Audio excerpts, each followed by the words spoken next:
Nobody ever told you that financial freedom has levels. They just sold you one picture: sun, ocean, no schedule. Money landing in your account while you're asleep somewhere warm. You believed it.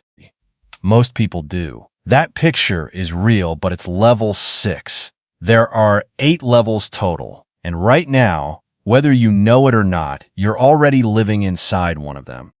This video is going to walk you through all 8, not the motivational version. The real version, what each level actually does to your thinking, your relationships, your identity, and why the most dangerous level on the entire map isn't the bottom one.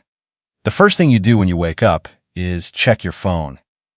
Not messages, not the news, your bank account.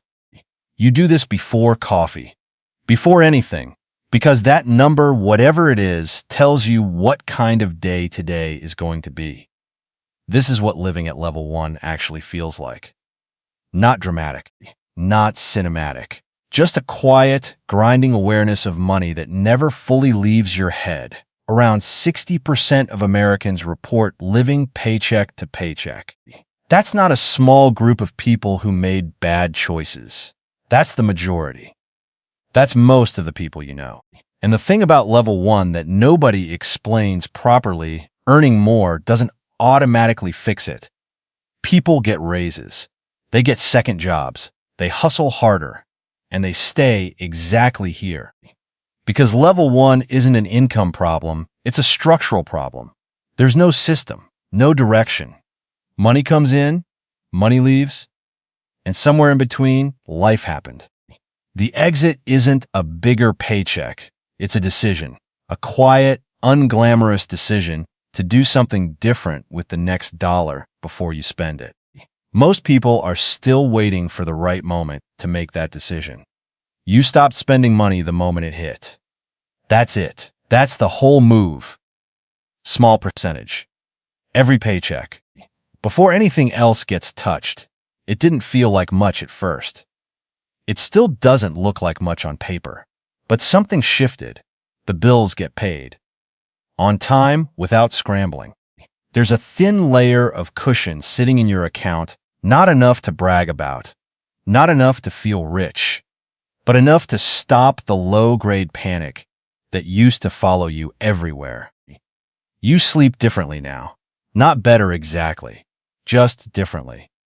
Without that specific weight on your chest, here's a number worth sitting with. Fewer than half of Americans say they could cover a $1, 0 emergency without borrowing money or using a credit card. So, if you're at level 2, you've already separated yourself from the majority. The problem is, it doesn't feel that way. It feels ordinary. It feels like something everyone must be doing. They're not. But this level carries a trap inside it, and almost everyone walks straight into it. Stability feels so good after survival that people stop moving. They confuse not panicking with doing well. Those are two completely different things. Some money is left over now. Real discretionary income. Money that isn't already spoken for, and the world has been waiting patiently for exactly this moment. A better apartment appears. A newer car makes sense. The restaurants get slightly nicer. The trips get slightly longer. You deserve it. You've been grinding. Every person around you is doing the same thing. Every advertisement you see is designed for this exact moment in your financial life, and so the money gets spent, not irresponsibly, not stupidly, just absorbed, quietly, completely. This is the hedonic treadmill. Economists have been writing about it for decades. Your lifestyle expands to meet your income. The new normal becomes the baseline. And then you need more just to feel the same level of comfort. The real cost of level 3 isn't the money you spend. It's the compounding you never started. If you redirect even a portion of that breathing room instead of upgrading the apartment, instead of the newer car, the math becomes something else entirely over a 10 or 20-year horizon. Most people don't do this. Not because they're lazy or irresponsible, because level 3 is genuinely comfortable enough to live inside for 30 years without ever meaning to stay. You get a raise, you don't upgrade anything. Your friends find this strange. Maybe you find it slightly strange too. The money is sitting there. The apartment is a little cramped. The car is a few years old. You move it into a brokerage account instead. And then nothing happens. Month 1, nothing. Month 4, nothing obvious. Month 8. The account has grown a little, but not in any way that makes your daily life feel different. This is the phase that breaks most people. Not debt. Not failure. Just the complete invisibility of early compounding. The S&P 500 has averaged roughly 10% annually in nominal terms over long historical periods. That sounds significant. In year 1, on a small portfolio, it looks like almost nothing. What's actually happening underneath the surface is a different story. Your money is no longer idle. It's working. Slowly, quietly, without requiring anything from you. And your actual financial position is changing in a way that matters more than the number. A job loss right now would hurt. It would be stressful, but it would not end you. That's new. That's different from every level before this. You have gone from financially fragile to financially stable. The first 100,000 is genuinely the hardest. It takes longer than it should. It tests your patience in ways that feel unfair. The next 100,000 arrives faster. The one after that, faster still. The math doesn't become visible until later. But it's already running. There's a morning, no specific date, no dramatic moment where you do a quiet calculation. If everything stopped today, if the job disappeared tomorrow, how long could you actually survive? And the answer that comes back isn't a few weeks. It isn't a few months. It's over a year, liquid savings, growing portfolio, no catastrophic debt. You have a runway. And that runway changes you in ways that have nothing to do with money. You walk into a difficult meeting differently. You negotiate differently. You respond to people who treat you poorly differently. Not aggressively, just from a different position. Research on workplace psychology consistently points to the same finding. When people believe they have financial options, their stress responses decrease, their decision-making improves, and their willingness to take calculated risks increases. You didn't become a different person. You just removed the financial desperation that was quietly distorting every decision you made. Here's what level 5 actually gives you. Not freedom.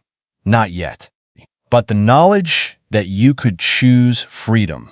That knowledge, it turns out, is worth more than most people realize. The gap between level 5 and level 6 is the widest one on the map. Not because of the money required, because of who you have to become to cross it. The alarm goes off. You look at it. You turn it off. And then you lie there for a moment and understand, really understand, that you don't actually have to go anywhere today. Your portfolio is generating enough income to cover your lifestyle indefinitely, without touching the principal. The framework most associated with this level comes from a study now referenced constantly in personal finance. Circles the idea that withdrawing roughly 4% of your invested assets annually has historically been sustainable over long retirement periods. It's a principle, not a promise, but it gives you a real target to aim at for a $60,000 annual lifestyle, approximately $1.5 million for a $100,000 annual lifestyle, approximately $2.5 million.